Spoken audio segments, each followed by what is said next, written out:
तैयार रहिए। स्टार्ट। निर्णय सार। जहां की अपीलार्थी एवं मृतका पति पत्नी एक ही घर में अकेले रह रहे थे और मृतका के गले एवं शरीर पर अनेक चोटें पाई गईं जिसके कारण उसकी मृत्यु हुई थी, वहां मृत्यु के स्पष्टीकरण एवं अन्यत्र उपस्थिति के अभाव में अपीलार्थी मृतका की मृत्यु के लिए दोषी माना जाएगा। विराम पैरा। वाद तथ्य। अपीलार्थी का विवाह मृतका पत्नी के साथ 6-7 वर्ष पहले हुआ था, जिससे एक संतान पैदा हुई। विराम। वे अपने बच्चे के साथ एक ही घर में रहते थे। विराम।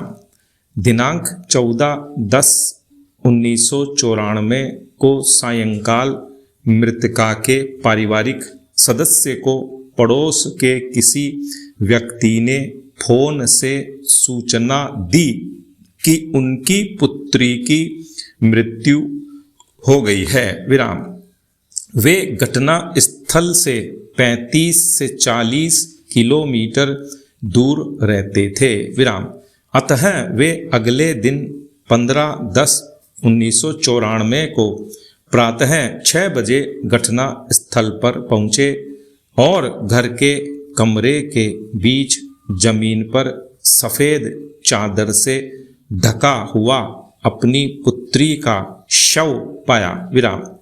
उसी दिन प्रातः 7 बजे प्रथम सूचना रिपोर्ट दर्ज कराई गई। विराम।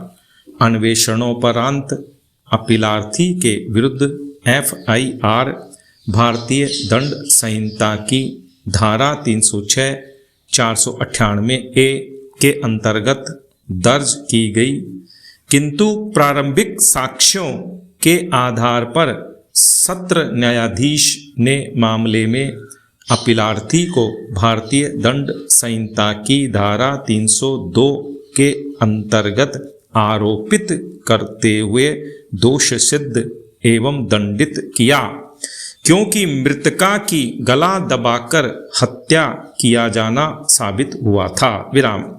उच्च न्यायालय ने दंड की पुष्टि कर दी, यह निष्कर्षित करते हुए कि मृतका की हत्या गले में फांसी लगाकर की गई। विराम। दोनों ही न्यायालयों ने निष्कर्षित किया कि मृतका ने आत्महत्या नहीं की थी और कि उसकी मृत्यु आपराधिक मानव वध था। विराम। अतः अपीलार्थी ने उच्चतम न्यायालय में अपील की। विराम पैरा। निर्णय 1। अभिलेख पर मौजूद साक्ष्यों से स्पष्ट है और इससे असहमत होने का कोई कारण नहीं है कि मृतका और अपीलार्थी अपने बच्चे के साथ एक ही घर में रहते थे और उनके बीच संबंध मधुर नहीं थे, तथा यह कि घटना के 10 माह पूर्व से मृतका अपने माता पिता के घर पर रह रही थी और घटना से 1 माह पूर्व ही उसे उसके ससुर अपने घर लेकर आए थे। विराम। मृतका के हाथ में गाय का गोबर लगा हुआ था, जिससे स्पष्ट है कि उसकी हत्या उस समय की गई जब वह घरेलू कार्य कर रही थी। विराम। पोस्टमार्टम रिपोर्ट में पाया गया है कि मृतका के शरीर पर अनेक चोटें थीं जो दर्शित करती हैं कि आखिरी वक्त में उसने संघर्ष किया था। विराम।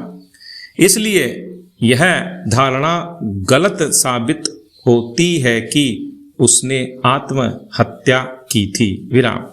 अतः हम विचारण न्यायालय के इस निष्कर्ष को स्वीकार करने की ओर अग्रसर हैं कि मृतका की गला घोंटकर हत्या की गई। विराम। पैरा 2।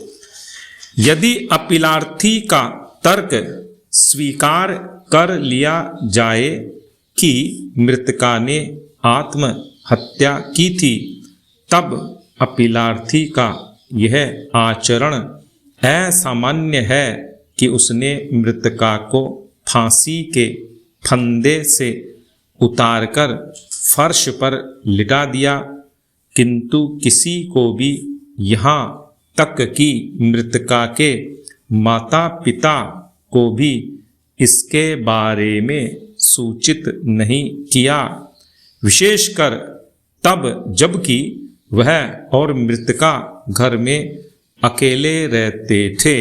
विराम। जब मृतका के माता पिता घटना स्थल पर आए तब भी वह घर पर नहीं था और उसे 21/10/1994 को घटना के एक सप्ताह बाद गिरफ्तार किया गया। विराम।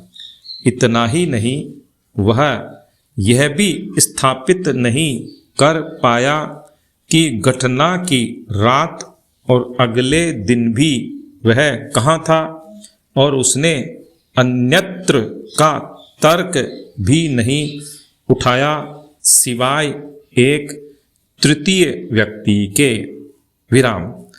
इन परिस्थितियों में यह साबित करने का भार अपीलार्थी पर ही था कि मृतका की मृत्यु कैसे हुई। विराम।